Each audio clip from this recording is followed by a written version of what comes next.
The first time I saw him, he looked like the kind of man whose presence could shift the air in a room, quietly dangerous, impossibly polished, and carrying the type of calm that suggested he'd survived storms most people never walk through. I should have taken it as a warning. Instead, I walked toward him. His name was Adrian Cole, and he appeared in my life on a night when my world felt small and predictable. At the charity gala, he stood by the balcony, hands resting casually on the railing, watching the city lights like he was memorizing them. Something about him, maybe the stillness, maybe the mystery, pulled me in. "You look like you're avoiding the party," I said. He turned slowly. "Maybe I'm waiting for someone worth talking to." From that moment, I was hooked. We talked for an hour, maybe more. He asked unusual questions, thoughtful, probing, the type that reveals more truth than you intend to give. I thought he was just deeply interested in me. I didn't know he'd already read my file. When he walked me to my car, he said, "I hope this isn't the last time I see you." I didn't know then that seeing me again was his job. Our relationship unfolded quickly. Too quickly. Soon, we were spending long evenings at quiet restaurants, slow mornings in my kitchen, and nights talking until sunrise. He made me feel seen in a way I didn't trust but desperately needed.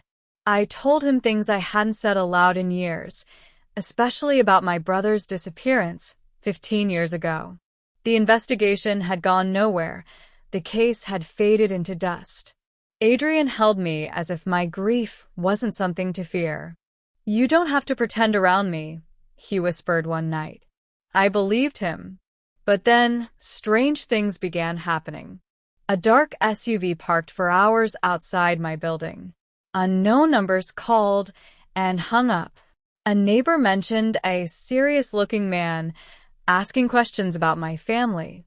Still, Adrian never crossed my mind. Not until the night his phone buzzed while he slept beside me. The message preview stole the air from my lungs. Update needed. Any link between her and the right disappearance? My family name. My brother's case. The criminal investigation. And my Adrian was reporting on it. My hands trembled so hard I almost dropped the phone. I didn't sleep. I watched him the whole night, studying the face of the man I loved and realizing I didn't know him at all. In the morning, I asked quietly, "Who are you?" He froze. The guilt in his eyes told me everything before he even spoke. "My name is Adrian Cole, federal investigator.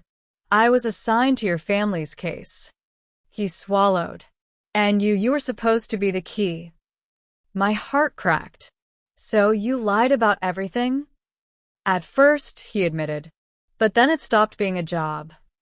I stepped back as if distance could soften the betrayal. It didn't. I should have walked away. Instead, something colder settled in me. If he wanted to play a game, I would learn the rules and beat him at them. I didn't break up with him. I didn't scream. I stayed. I answered his questions with half-truths. I cried in his arms with just enough vulnerability to make him trust me. I kissed him like he hadn't gutted me. And he fell deeper. The hunter slowly, unknowingly, fell in love with his prey. But as the investigation progressed, something unexpected happened. He started protecting me. He stopped reporting every detail. He questioned orders. He became conflicted, torn between duty and the love he'd never intended to feel. Then the truth surfaced. One night, after weeks of digging, he sat beside me with an expression of horror carved into his face. "Your family didn't just cover up your brother's case," he whispered. "Someone paid to sabotage the investigation." I felt something inside me collapse. "My family?" "No," he said softly. "Someone close to the investigation." We traced financial trails, deleted files, forged reports. Everything led not to my family, but to a name I'd never expected. Gregory Hale. Adrian's own partner. Greg had sabotaged evidence, redirected suspicion onto my family, and buried leads that would have exposed a much larger network of corruption. My family wasn't innocent. They'd hidden things out of fear, but they weren't the architects of the conspiracy. Adrian stared at me, devastated. You were never the enemy. And for the first time, neither was he. We confronted Greg together. The fallout was ugly and dangerous. Greg threatened to pin everything on Adrian, to drag me into the mess. But Adrian, calm, steady, devastatingly loyal, turned him in with a mountain of evidence. It cost him his reputation, his partner, and nearly his career. When it was over, when the truth was finally out, Adrian came to me with shoulders heavy from a battle he never wanted. You can walk away now, he said quietly.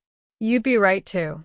I stepped closer, touched the man who had lied to me, betrayed me, exposed my wounds, and then fought like hell to make it right. You broke me, I whispered. And you healed me, he whispered back. And now, he said, voice trembling, I just love you. Our love wasn't perfect. It wasn't clean or easy or safe. It was born from secrets, sharpened by betrayal, and rebuilt through the kind of truth that leaves scars. But it was ours. Two people who were never supposed to find each other. A hunter and his prey who switched roles until the lines disappeared. A love that should have destroyed us, but somehow made us whole. And that is how the investigator assigned to expose my family became the man willing to burn his world for me.